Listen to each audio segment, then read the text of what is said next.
L'histoire commence à Los Angeles, où le charismatique Monsieur Lou partage une banquette dans un petit dîner avec son meilleur ami, le rusé Monsieur Serpent.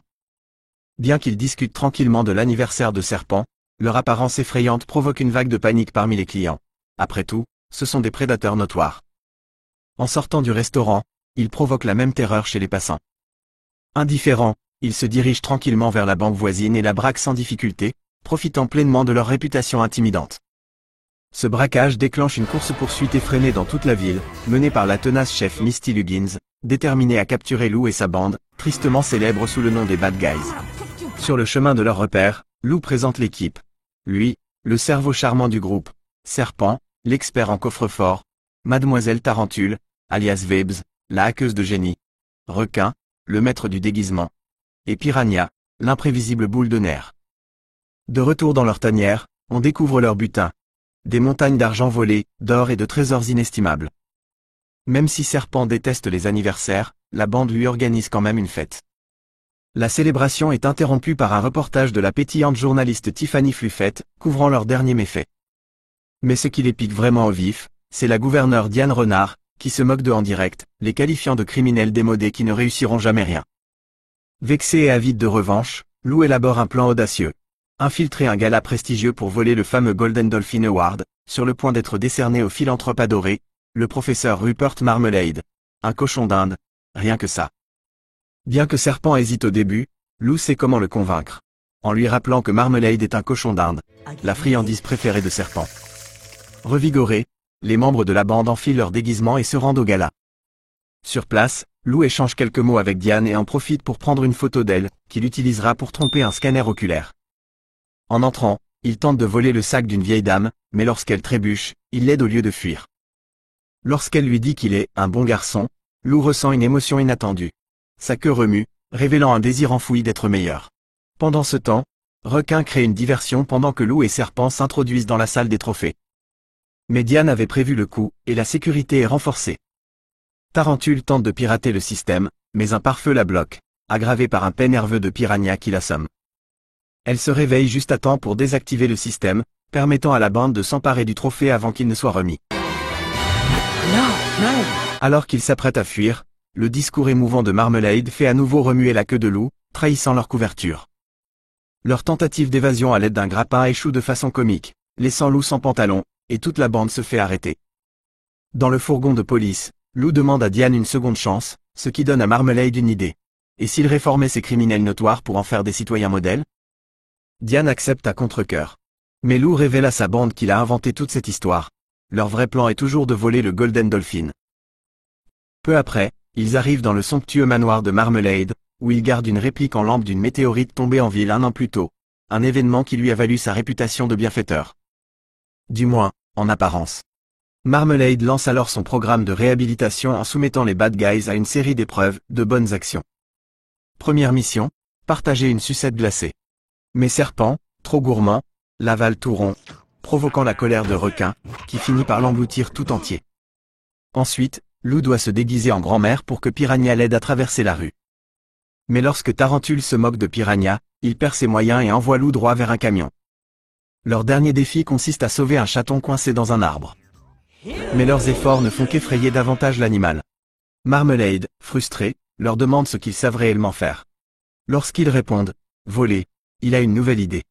Il les emmène dans les laboratoires Sunnyside, où des centaines de cochons d'Inde sont enfermés. Déguisés en pyjama mignon, les Bad Guys doivent s'infiltrer. Requin crée une diversion en se faisant passer pour le père d'un scientifique, pendant que Serpent tente de libérer les rongeurs. Malheureusement, son appétit prend le dessus, et il en dévore la plupart. Alors que le reste de l'équipe arrive, ils sont surpris sur place, exposés devant les manifestants à l'extérieur. Plus tard, Diane se rend chez Marmalade pour lui dire qu'elle met fin à l'expérience. Mais Lou parvient à la convaincre de leur accorder une dernière chance. Le lendemain, Lou tente sincèrement de sauver le même chaton, lui parlant doucement et avouant qu'il sait que lui et ses amis sont perçus comme des monstres. Le chat finit par lui faire confiance. Marmalade filme la scène et l'utilise pour améliorer leur image. Mais Serpent surprend une conversation inquiétante. Marmalade suggère que Lou devra peut-être abandonner ses amis s'il veut vraiment devenir bon. Lors d'un nouveau gala, où Marmalade doit recevoir le Golden Dolphin, la météorite est également exposée. La bande prépare un dernier coup. Serpent tente de voler les codes de sécurité à la chef Luggins, menottée à une mallette. Sur le point d'être découvert, Piranha monte sur scène et improvise une chanson, pendant que Requin et Tarentule l'aident en coulisses, et que Lou danse avec Diane. Touché, Lou réalise que, pour une fois, la ville le perçoit autrement que comme un criminel. Il est sur le point de remplacer le trophée par une copie, mais se ravise et laisse Marmalade prendre le vrai. Puis les lumières s'éteignent. Et quand elles se rallument, la météorite a disparu. Tous les regards se tournent vers les bad guys. En fuyant, Lou glisse à Diane une carte avec un endroit marqué. Malgré leurs efforts, ils sont de nouveau capturés. Marmalade leur rend visite dans le fourgon et révèle la vérité. Il était derrière tout depuis les débuts. Même la vieille dame qui a fait remuer la queue de Lou. Sans le savoir, la bande l'a aidé à réaliser le plus grand vol de sa carrière. Quand Lou tente de le frapper, cela ne fait que confirmer aux yeux du public qu'ils sont toujours des criminels. Mais Diane, intriguée, suit la carte laissée par Lou. Elle découvre leur repère rempli de butin. Dans leur cellule, Lou avoue qu'il a saboté leur propre vol, non par erreur, mais parce qu'il ne veut plus mener une vie de crime. Il confesse que ses amis l'empêchent de changer. Blessé, ses camarades se sentent trahis, surtout Serpent, qui finit par attaquer Lou. Mais soudain, une mystérieuse silhouette masquée neutralise les gardes. C'est la légendaire voleuse connue sous le nom de Crimson Poe. En réalité, Diane elle-même, révélant son passé. Elle libère la bande et les emmène sur la rive pour stopper Marmalade. Mais les autres tournent le dos à Lou, encore blessé par ses paroles. Serpent se sent particulièrement trahi. Diane emmène Lou dans sa cachette secrète et lui avoue qu'elle aussi avait failli voler le Golden Dolphin, mais avait changé de voie car elle ne voulait pas être vue comme une renarde sournoise. Pendant ce temps, Marmalade utilise le pouvoir de la météorite pour hypnotiser tous les cochons d'Inde de la ville et les forcer à cambrioler des camions remplis d'argent destinés aux œuvres de charité. Au repère, la bande découvre que tout leur butin a disparu. Abattu, Serpent trouve une dernière sucette glacée dans le frigo. Au lieu de la manger, il l'offre à Requin, un acte de générosité impensable. Les autres comprennent alors que si Serpent peut changer, eux aussi le peuvent. Leur queue commence à remuer, comme celle de Lou. Mais Serpent, amer, affirme qu'ils ne seront jamais que des bad guys et s'éloigne. Pendant ce temps, Lou et Diane s'infiltrent dans la demeure de Marmalade et tentent de désactiver la météorite. Mais lorsqu'ils touchent le Golden Dolphin, Lou est électrocuté, tout comme Diane. Marmalade les piège au-dessus de l'âme rotative et leur révèle un dernier rebondissement. Serpent a apparemment rejoint ses rangs. Juste avant que le pire n'arrive, Requin, Tarentule et Piranha surgissent et sauvent leurs amis. La bande est réunie, prête à arrêter Marmalade une bonne fois pour toutes. Les bad guys passent à l'action, traquant les camions à travers la ville. Grâce au piratage de Tarentule, et à l'aide de Diane, Piranha installe des dispositifs pour rediriger les véhicules vers leur vraie destination. Alors qu'il s'apprête à restituer la météorite, il décide qu'il faut d'abord sauver Serpent. Repérant l'hélicoptère de Marmalade, ils le poursuivent. Le sournois cochon d'Inde menace de jeter Serpent dans le vide si on ne lui remet pas la météorite. Dans une scène tendue, Lou est prêt à tout risquer pour sauver son ami. Serpent parvient à s'agripper au train d'atterrissage, mais Marmalade, fidèle à sa cruauté, le pousse dans le vide et s'enfuit avec la météorite. Dans un geste spectaculaire, la bande fonce d'un pont effondré pour permettre à Lou de sauter et rattraper Serpent en plein vol. Réconciliés, ils rejoignent leurs amis et s'échappent à l'aide de leurs grappins. Chef Luggins arrive enfin, prêt à les arrêter. Mais Lou, transformé, se rend volontairement, suivi par ses amis. Marmalade, de son côté, s'écrase avec son hélico. Il tente de rendre la météorite, pensant avoir toujours l'avantage, jusqu'à ce qu'elle commence à clignoter. Il comprend alors qu'elle est fausse. La vraie vient d'exploser dans son manoir. Surprise finale, Serpent n'a jamais vraiment changé de camp. Son faux revirement n'était qu'une ruse pour échanger la vraie météorite contre une réplique. Et ce n'est pas tout. Le diamant volé à Diane était en fait un joyau précieux qu'elle avait elle-même subtilisé. Luggins confond alors Marmalade avec Crimson Poe et l'arrête. Alors que Marmalade est emmenée sous les yeux du public, les bad guys ressentent enfin de la fierté, non pas pour un vol, mais pour une bonne action. Lou révèle que c'était lui qui avait laissé la sucette dans le frigo, espérant inspirer ses amis à changer. Serpent est sincèrement ému. Un an plus tard, après avoir purgé leur peine et montré de véritables progrès, ils sont libérés pour bonne conduite. À leur sortie les attendent Diane. Et le petit chat sauvé, prêt à accueillir les nouveaux et améliorés bad guys.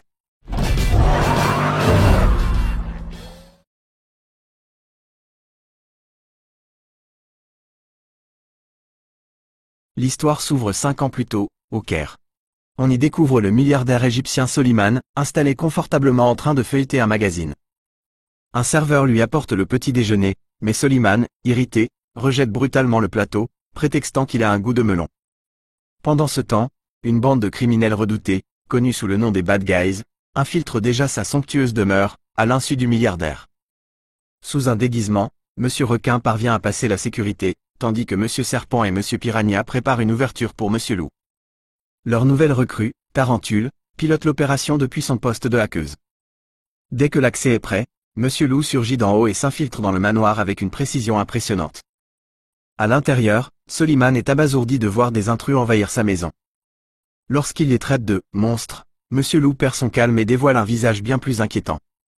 Il appuie alors sur un bouton près de la porte, révélant la véritable cible, la voiture de collection la plus précieuse de Soliman. Le milliardaire les supplie de l'épargner, mais en vain. Les Bad Guys s'emparent du véhicule et s'élancent dans une course-poursuite effrénée à travers les rues du Caire.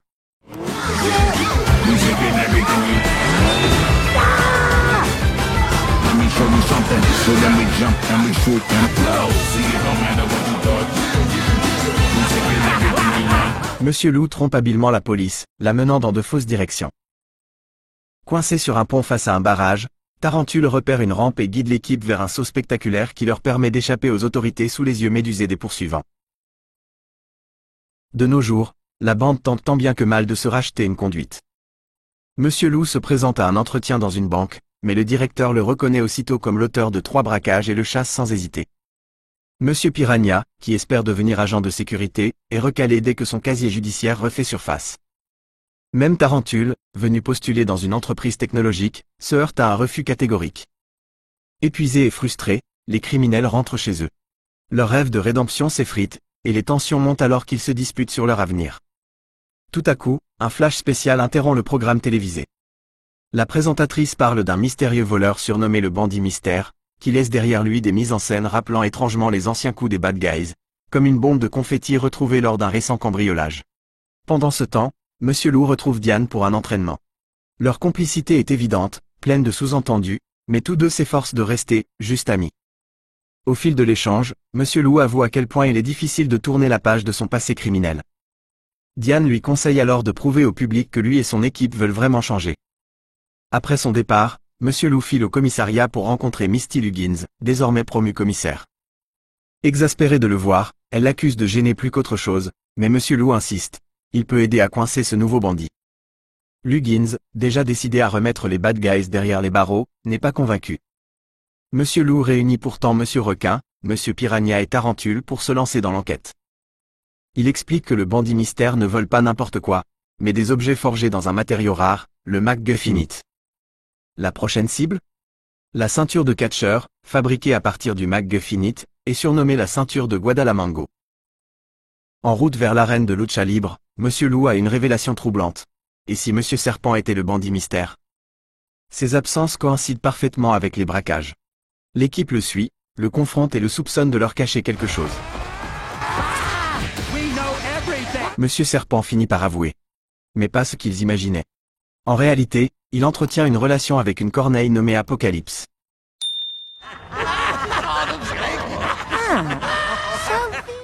À peine le temps de digérer la nouvelle qu'ils aperçoivent un catcheur masqué en cochon s'approcher de la ceinture. Persuadés d'avoir trouvé le véritable voleur, ils se jettent dans l'action et se retrouvent malgré eux au milieu du ring. Monsieur Requin et Monsieur Piranha enfilent même des costumes voyants pour se fondre dans le spectacle. Mais le cochon est coriace. Quand Monsieur Loup tente de l'exposer, elle le piège en attachant la ceinture autour de Monsieur Piranha, donnant l'impression que les Bad Guys tentaient de la voler. La foule explose de colère, et Luggins, furieuse, ordonne leur arrestation. Alors que la situation semble perdue, Apocalypse surgit au volant d'un camion à hot-dog et les aide à s'enfuir. Mais la délivrance est de courte durée. Apocalypse trompe la bande en leur donnant à chacun une pastille à la menthe droguée. Tous l'avalent, sauf Monsieur Loup, qui la refuse avec méfiance. Un à un, les autres s'effondrent, inconscients, laissant Monsieur Loup comme seul éveillé. Profitant de la situation, Apocalypse entraîne l'équipe neutralisée, y compris Monsieur Loup, vers une cachette secrète. Dans leur planque secrète, la bande découvre enfin la véritable bandit mystère, une voleuse rusée appelée Misty Gris. Elle dirige un trio composé d'elle-même, de Suzanne, qui se révèle en réalité être Apocalypse, et du cochon, un nerd obsédé par le crime surnommé Pigtail Petrova. À leur grande surprise, ce trio n'est pas là pour les affronter, mais parce qu'ils admirent les bad guys et veulent leur aide pour réaliser un audacieux cambriolage. Monsieur Lou refuse catégoriquement, affirmant qu'ils ont tourné la page du crime. Mais Mistigri sort son arme secrète, une vidéo capable de révéler le passé de Diane en tant que Crimson Poe. Si la bande refuse, elle la diffusera au grand jour. Acculés, les bad guys acceptent à contre-cœur. Pendant ce temps, Diane enquête sur le mystérieux minerai McGuffinite. Ses recherches l'amènent à Professeur Marmelade, emprisonné après avoir été accusé à tort d'être le Crimson Poe. À sa stupéfaction, Marmelade est devenu étonnamment musclé derrière les barreaux. Il accepte de lui parler, à condition qu'elle joue une partie de puissance 4 avec lui. Pendant ce temps, Mistigri confie à la bande leur première mission, voler une montre télécommandée appartenant au milliardaire Jeremiah Moon. Cet objet peut prendre le contrôle d'une fusée Moon X, prête à être lancée. Pour s'approcher de lui, l'équipe s'infiltre à son mariage. Grâce à Tarentule, les lunettes intelligentes de Moon sont piratées pour lui faire croire que Monsieur Lou est un riche magnat du pétrole. Séduit, Moon invite Monsieur Lou à discuter en privé, ce qui offre une chance parfaite de dérober la montre. Mais les choses se compliquent lorsque l'Égyptien Soliman, aperçu plus tôt, surgit et menace de reconnaître Monsieur Lou. Mistigri s'impatiente, exaspéré par l'hésitation de Monsieur Lou. Le mariage tourne au chaos. Monsieur Requin se déguise en prêtre, tandis que Monsieur Lou prend la place de la mariée. Juste au moment où Soliman commence à le démasquer, la vraie mariée, malencontreusement tranquillisée par la bande, est remise à sa place. Profitant de la confusion, les bad guys réussissent le coup. Plus tard, Monsieur Lou révèle que tout avait été prévu. Monsieur Piranha et Tarentule avaient distrait Soliman pour lui permettre de subtiliser la montre discrètement. De retour en prison, Professeur Marmelade explique à Diane que le McGuffinite est magnétique et peut attirer des ressources précieuses comme l'or. Diane comprend aussitôt que le trio prévoit de transformer la fusée en aimant à or planétaire. En consultant les vidéos de surveillance, elle découvre que la dernière visite de Marmelade venait de Mistigri. Un peu plus tard, Monsieur Lou parvient à s'emparer de la clé USB contenant la vidéo compromettante et s'apprête à partir. Mais Mistigri le retient, lui demandant s'il croit vraiment avoir fait le bon choix en devenant gentil. Selon elle, il lui manque toujours l'adrénaline de ses anciens crimes. Ces paroles hantent Monsieur Lou lorsqu'il retrouve la bande, qui a déjà enregistré une confession de Mistigri admettant qu'elle les a piégés. Ils sont prêts à filer. Jusqu'à ce qu'ils réalisent que Mistigri, Apocalypse et Pigtail Petrova ont saboté leur vanne. Le trio les capture avec des menottes en or et dévoile la puissance terrifiante du McGuffinite. Leur objectif, utiliser la fusée Moon X pour voler tout l'or de la planète. Mistigri lance même le téléchargement de la vidéo révélant le secret de Diane, narguant Monsieur Lou à mesure que la barre de progression avance. Pire encore, Apocalypse alerte la commissaire Luggins de leur position. Lorsque Mistigri et ses complices s'en vont, les bad guys tentent désespérément de s'échapper et d'arrêter l'upload. Tarentule essaie de pirater l'ordinateur, mais échoue. Monsieur Lou, de son côté, arrive trop tard pour détruire l'appareil. La vidéo est mise en ligne. Le secret de Diane est révélé au monde entier. Furieuse, Diane traque Mistigri, Apocalypse et Pigtail Petrova jusqu'au pas de tir de la fusée. Elle neutralise rapidement Apocalypse et Pigtail Petrova, mais Mistigri s'avère une adversaire redoutable, lançant un affrontement spectaculaire. Alors que la bataille fait rage, le téléphone de Diane vibre avec une nouvelle dévastatrice. Le monde a découvert sa véritable identité. Les réseaux sociaux s'enflamment de messages de déception et de trahison, tandis que, à sa grande surprise, le professeur Marmelade est innocenté et libéré de prison. Distrait par le chaos, Diane baisse sa garde, juste assez longtemps pour que Mistigri la frappe avec une fléchette tranquillisant avant de monter à bord de la fusée avec son équipe. À peine consciente, Diane se force à avancer et parvient à se glisser à l'intérieur juste avant que les portes de la fusée ne se referment. Pendant ce temps, les bad guys sont emmenés par la commissaire Luggins. Monsieur Lou plaide désespérément leur innocence, jurant qu'ils n'ont rien à voir avec les crimes du bandit mystère. Sur le chemin de la station, Luggins hésite. Contre toute attente, elle admet qu'elle a appris à leur faire confiance. Finalement convaincue, elle prend une décision audacieuse. Au lieu de les arrêter, elle dirige l'hélicoptère vers le lancement de la fusée. Avec Luggins aux commandes, l'équipe saute sur la fusée en plein vol. À l'intérieur, ils se séparent pour contrecarrer le plan de Mistigri. À l'extrémité de la navette, elle place déjà les sphères de McGuffinite, prêtes à aspirer l'or de toute la planète. Alors que le McGuffinite attire l'or des quatre coins du monde, même la voiture de professeur Marmelade, ornée de sa somptueuse finition dorée, est arrachée vers le champ magnétique. Monsieur Lou poursuit la montre télécommandée, tandis que Monsieur Serpent et Monsieur Piranha tentent de prendre le contrôle de la navette. Pendant ce temps, Monsieur Requin et Tarentule s'affairent à pirater le système de la fusée. Mais la mission tourne au chaos, littéralement, lorsque Monsieur Piranha panique et remplit accidentellement son costume et celui de Monsieur Serpent de gaz. Observant la scène sur son écran, Mistigris s'impatiente. Apocalypse et Pigtail Petrova, secoués par le danger, envisagent d'aider les bad guys, mais Mistigris explose de colère, poussant finalement ses propres alliés à se retourner contre elle. Monsieur Loup se précipite dans le module de Mistigris et un combat acharné éclate.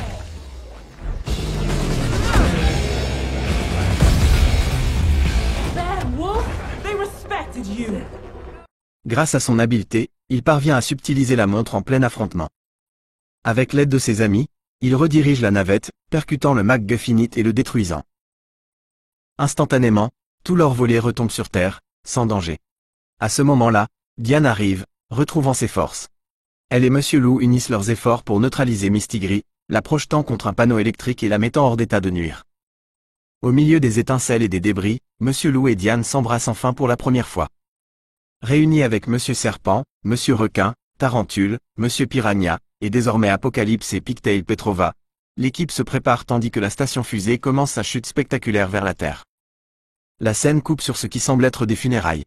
La foule pleure la perte supposée de Diane et des bad guys, des héros qui se sont sacrifiés pour sauver le monde. Luggins prononce un émouvant éloge funèbre, laissant beaucoup en larmes. Mais tout cela n'est qu'illusion. Derrière le rideau, Luggins a simulé leur mort, leur offrant une chance de repartir à zéro. Pendant ce temps, Mistigris est envoyé en prison, tandis que Apocalypse et Pigtail Petrova, ayant trahi Mistigris, échappent à la peine de prison et écopent de travaux d'intérêt général. Après cet épisode, Luggins présente les bad guys à deux agents d'une agence de renseignement internationale. Impressionnés par leur courage, il leur offre la possibilité de continuer à protéger le monde, mais cette fois comme agents secrets. Souriant, Monsieur Loup, Diane et le reste de l'équipe enfilent leur équipement, prêts à entamer un nouveau chapitre. Non plus en hors-la-loi, mais en agent secret prêt à relever tous les défis. Dans la scène mi-crédit, le professeur Marmelade flotte toujours dans l'espace à bord de sa limousine dorée. Il révèle qu'il avait en réalité orchestré tous les événements depuis le début. Avec un sourire malicieux, il transforme ensuite sa limousine en véritable vaisseau spatial et s'élance dans l'infini pour s'échapper.